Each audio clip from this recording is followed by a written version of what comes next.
오늘 말씀은 창세기 20장 1절에서 19절 말씀입니다. 아브라함이 거기서 네게부 땅으로 옮겨가 가데스와 술 사이 그랄에 거류하며 그의 아내 사라를 자기 누이라 하였으므로 그랄 왕 아비멜렉이 사람을 보내어 사라를 데려갔더니 그 밤에 하나님이 아비멜렉에게 현무용하시고 그에게 이르시되 내가 데려간 이 여인으로 말미암아 내가 죽으리니 그는 남편이 있는 여자임이라.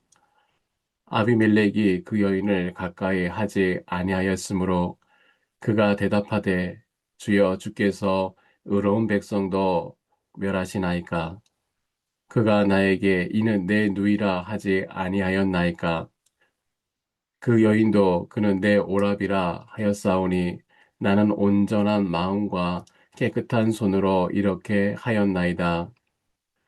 하나님이 꿈에 또 그에게 이르시되 내가 온전한 마음으로 이렇게 한 줄을 나도 알았으므로 너를 막아 내게 범죄하지 아니하게 하였나니 여인에게 가까이 하지 못하게 함이 이 때문이니라. 이제 그 사람의 아내를 돌려보내라. 그는 선지자라. 그가 너를 위하여 기도하리니 내가 살려니와 내가 돌려보내지 아니하면 너와 내게 속한 자가 다 반드시 죽을 줄 알지니라. 아비멜렉이 그날 아침에 일찍이 일어나 모든 종들을 불러 그 모든 일을 말하여 들려주니 그들이 심히 두려워하였더라. 아비멜렉이 아브라함을 불러서 그에게 이르되 내가 어찌하여 우리에게 이렇게 하느냐?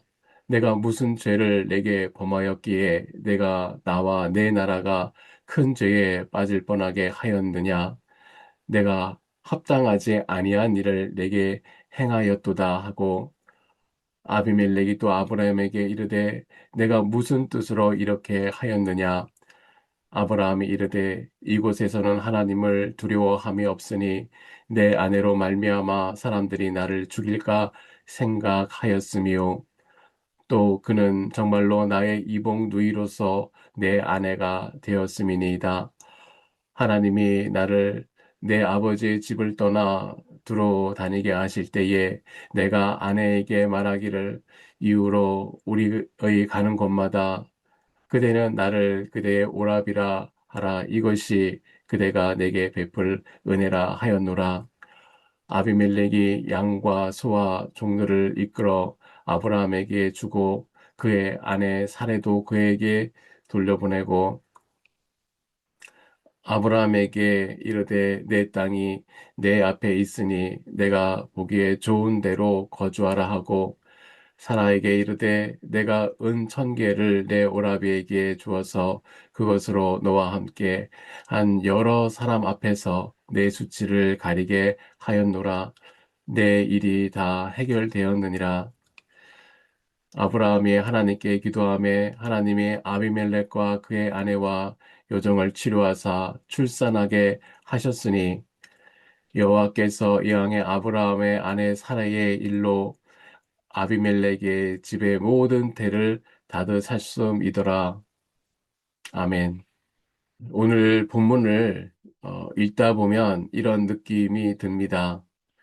오늘 본문에 아브라함이 그랄 땅에서 또 다시 아내 사라를 내 누이라고 속이는 장면을 보면서 이런 생각이 절로 나왔습니다. 아니, 이런 분이 믿음의 조상인가? 정말인가?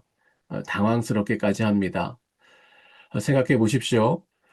하나님을 만난 지 이미 35년이 지났어요. 소돔이 유황불에 무너지는 것을 두 눈으로 보았어요. 그런데 아브라함은 바로 그 자리에서 35년 전과 똑같은 두려움 앞에 무릎을 꿇고 35년 전과 똑같은 거짓말을 합니다. 웬만한 사람 같으면 이쯤에서 이런 말을 할 것입니다. 아브라함, 이제 구지불능이다. 이제 나도 모르겠다. 그런데 하나님은 그렇게 하지 않으셨어요. 실망하여 돌아서지 않으셨어요. 포기하지 아니하시고 오히려 달려오셨습니다. 아브라함이 스스로 부끄러워 숨기도 전에 하나님은 이미 그 자리에 먼저 와 계셨습니다. 그리고 아브라함이 망가뜨린 그 상황을 하나님이 직접 수습하셨어요. 오늘 본문에는 그 하나님께서 하신 일이 세 장면으로 나오는데요. 아브라함이 넘어졌을 때 하나님이 먼저 달려오시는 장면, 그리고 아브라함의 비겁함 때문에 아무 잘못 없는 이방인 아비멜렉이 고통당하는 장면, 그리고 그럼에도 불구하고 하나님이 바로 아브라함을 세상을 위한 기도자로 다시 세우는 장면입니다. 오늘 이 세 장면 안에 우리를 향한 하나님의 마음을 조금이라도 알기 원합니다. 첫째, 우리가 넘어지는 그 밤에 하나님은 이미 달려오십니다. 먼저 이 사건이 언제 일어났는지를 생각해 봅시다. 17장과 18절에 하나님은 이미 아브라함에게 말씀하셨어요. 내년 이맘때 사라가 아들을 낳을 것이다. 이삭이 태어나기 꼭 1년 전입니다. 사라의 태중에 어쩌면 이미 약속의 씨앗이 자라나고 있을지도 모르는 그 시점에 아브라함은 사라를 다른 남자에게 넘겨버립니다. 이 얼마나 위험한 일입니까? 그 위기의 한가운데서 3절은 이렇게 말합니다. 그 밤에 하나님이 아비멜렉에게 현명하시고 그에게 이르시되 내가 데려간 이 여인으로 말미암아 내가 죽으리니 그는 남편이 있는 여자임이라. 그 밤에 아비멜렉이 사라를 데려간 바로 그날 밤에 하나님은 이미 움직이고 계셨어요.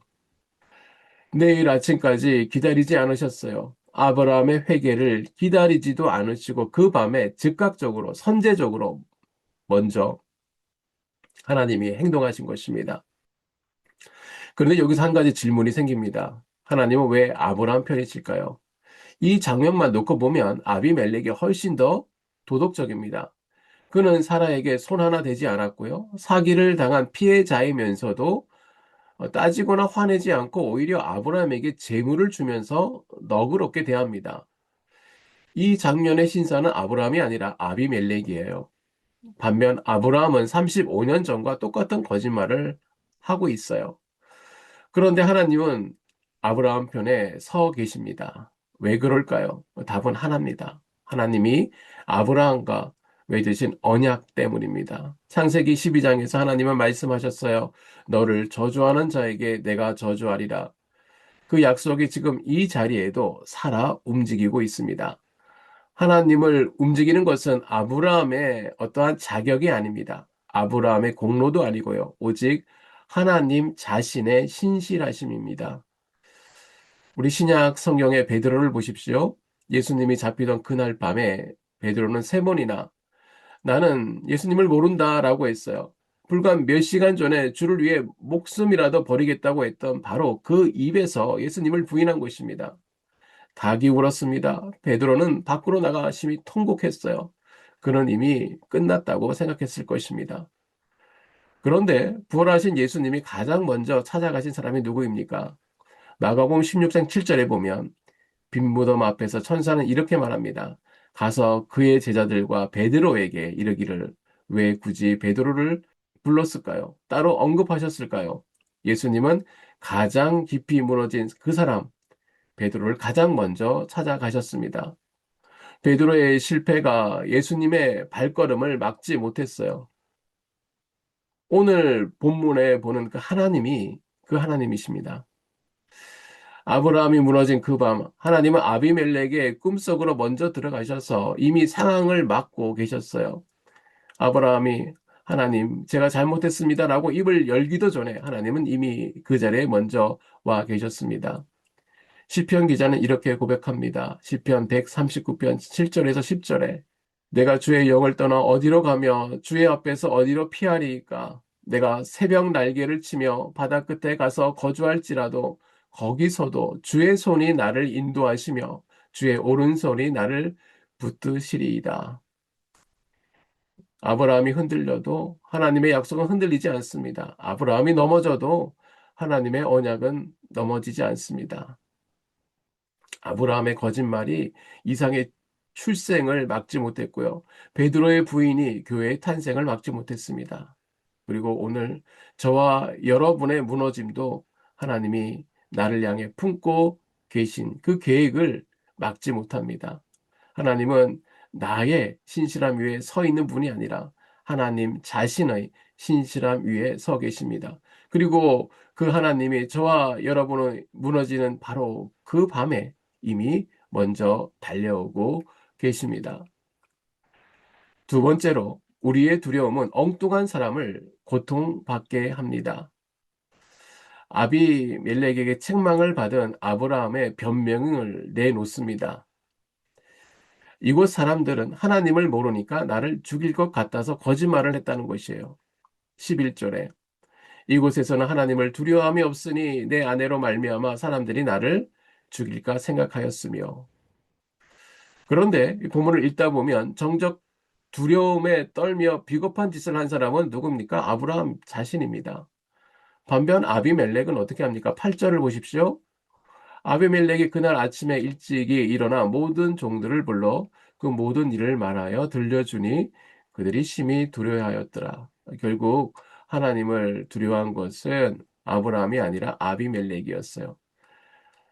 아브라함의 판단이 여전히 틀렸습니다. 그런데 우리가 이 대목에서 놓쳐서는 안 될 중요한 진실이 있는데요. 아브라함이 두려움에 굴복했을 때 그 피해자는 아브라함 혼자에서 끝나지 않았다는 것입니다. 아무 잘못도 없는 아비멜렉이 하나님의 경고를 받으면서 죽음의 위협에 처했고요. 그 집안의 여성들 모두 태가 다쳤습니다. 무고한 사람들이 신앙인의 두려움과 비겁함 때문에 고통을 겪었어요. 이것은 아브라함만의 이야기가 아닙니다. 성경은 이러한 일들을 기록하고 있는데요. 요나를 보십시오. 하나님이 니느웨로 가라고 하셨을 때 요나는 도망쳤습니다. 저 이방 사람들은 어차피 회개하지 않을 것이다 라는 편견이 그를 다시스로 향하게 만들었어요. 그 결과 아무 죄도 없는 뱃사람들이 폭풍 속에서 죽음의 공포에 몸을 떨어야 했습니다. 요나의 두려움과 편견이 엉뚱한 이방인들을 고통 한가운데 밀어 넣었던 것입니다. 그런데 정작 니누의 사람들은 어땠습니까? 요나가 단 하루치 메시지를 전하자마자 왕부터 짐승까지 베옷을 입고 회개했어요. 하나님을 두려워한 것은 요나가 아니라 니누였습니다. 아브라함이 아비멜렉을 완전히 오해했듯이 요나도 니누에를 완전히 오해하고 있었습니다. 사도행전 10장의 베드로는 어떻습니까? 베드로는 경건한 사람이었어요. 그러나 이방인의 집에는 들어가지 않겠다는 편견이 있었어요. 하나님은 환상을 통해 세 번씩이나 그 벽을 허무셔야 했습니다. 그런데 고넬료는 베드로를 만나기 전에 이미 기도하고 구제하고 하나님을 향하고 있었습니다. 천사의 응답까지 받은 사람이었어요.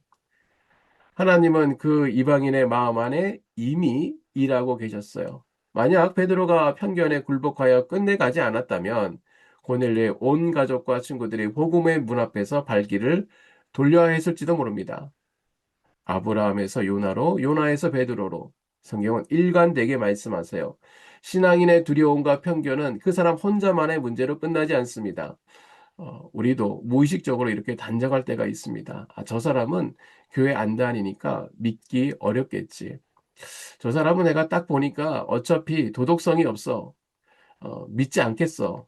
그 단정 때문에 먼저 벽을 쳐버립니다. 그러나 6절에서 하나님은 아비멜렉에게 온전한 마음이 있음을 인정하십니다. 하나님의 형상은 교회 다니는 사람에게만 새겨진 것이 아닙니다. 우리가 두려움을 내려놓고 담대해질 때에 나의 주변의 사람들이 오히려 안전해집니다. 내가 하나님을 신뢰하며 살아갈 때에 나의 주변의 이방인 아비멜렉이 하나님의 은혜 안에 들어올 기회가 열릴 줄 믿습니다. 셋째로, 하나님은 넘어진 자를 일으켜 세상을 위한 기도자로 세우십니다. 어, 7절에 그는 선지자라 그가 너를 위하여 기도하리니. 하나님의 아비멜렉에게 아브라함에 대해 이렇게 말씀하십니다. 어, 너를 위하여 기도한다. 그리고 내가 살 것이다. 방금 아내를 누이라고 속이고 비겁하게 숨어있던 아브라함에게 하나님은 그는 선지자라고 말씀하십니다. 선지자 하나님의 말씀을 전하고 백성을 위해 하나님 앞에 서는 사람. 아브라함은 지금 막 부끄러운 모습을 드러냈어요. 그는 선지자라고 할 자격이 없어 보입니다. 그러나 하나님은 아브라함을 향해 여전히 선지자라고 부르십니다. 우리는 보통 이렇게 생각합니다. 지금 저 사람은 너무 부끄러운 모습을 보였는데, 지금 저 사람은 하나님의 사람답지 못한데, 그런데 하나님은 다르게 보세요. 사람은 넘어진 자라고 말하지만, 하나님은 회복될 사람, 다시 세워질 사람이라고 말씀하셨습니다. 그렇다면 선지자로 불린 아브라함이 해야 할 일은 무엇입니까? 7절에 명확히 답합니다. 그가 너를 위해 기도하리니. 이 선지자의 핵심 사명은 기도입니다. 그런데 이 기도가 어떤 기도였습니까? 이방인 아비말렉을 위한 기도입니다. 하나님을 알지 못하는 그 사람을 위해 하나님 앞에 나아가는 것입니다. 아브라함이 그랄 땅에 갔을 때 그가 해야 할 일은 바로 이것이었습니다. 그랄 사람을 위해 이방인 왕 아비말렉을 위해 기도하는 것이었습니다. 이제 본문의 마지막 장면을 보십시오. 드디어 아브라함이 선지자답게 기도합니다. 아브라함이 하나님께 기도함에 하나님의 아비말렉과 그의 아내와 여종을 치료하사 출산하게 하셨으니 아브라함이 기도하자 생명이 태어났습니다. 다젖진 태가 열렸습니다. 선지자로서 기도할 때에 그 기도가 생명을 낳은 것입니다. 말씀의 결론입니다. 오늘 본문은 우리에게 세 가지 진실을 들려줍니다. 첫째, 우리가 넘어진 그 밤에 하나님은 이미 달려오십니다. 나의 넘어짐이 하나님의 계획을 막지 못해요. 하나님은 아브라함의 신실하심 위에 서 계신 것이 아니라 하나님 자신의 신실함 위에 서 계십니다. 둘째로, 나의 두려움과 편견은 나 혼자만의 문제로 끝나지 않습니다. 하나님이 이미 준비시켜 놓으신 누군가가 나의 두려움 때문에 은혜의 통로를 잃어버릴 수가 있습니다.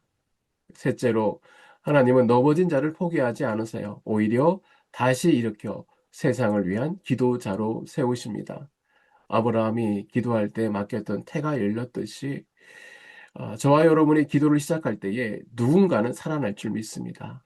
어쩌면 같은 자리에서 몇 번이나 무너지는 나 자신을 보고 실망할지도 모릅니다. 하나님 앞에 얼굴을 들기가 부끄럽기도 합니다. 그러나 오늘 본문이 우리에게 말씀합니다. 하나님은 이미 그 밤에 달려오셨습니다.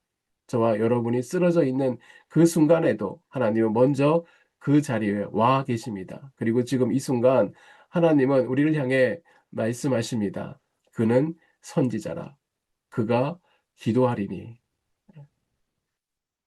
하나님의 눈에는 이제 다시 일어나 세상을 위해 기도할 자가 저와 여러분입니다. 오늘 이 시간 어, 우리 모두가 나를 넘어 나의 이웃을 살리는 생명의 기도자로 다시 일어서기를 소망합니다. 잠시 기도하시겠습니다.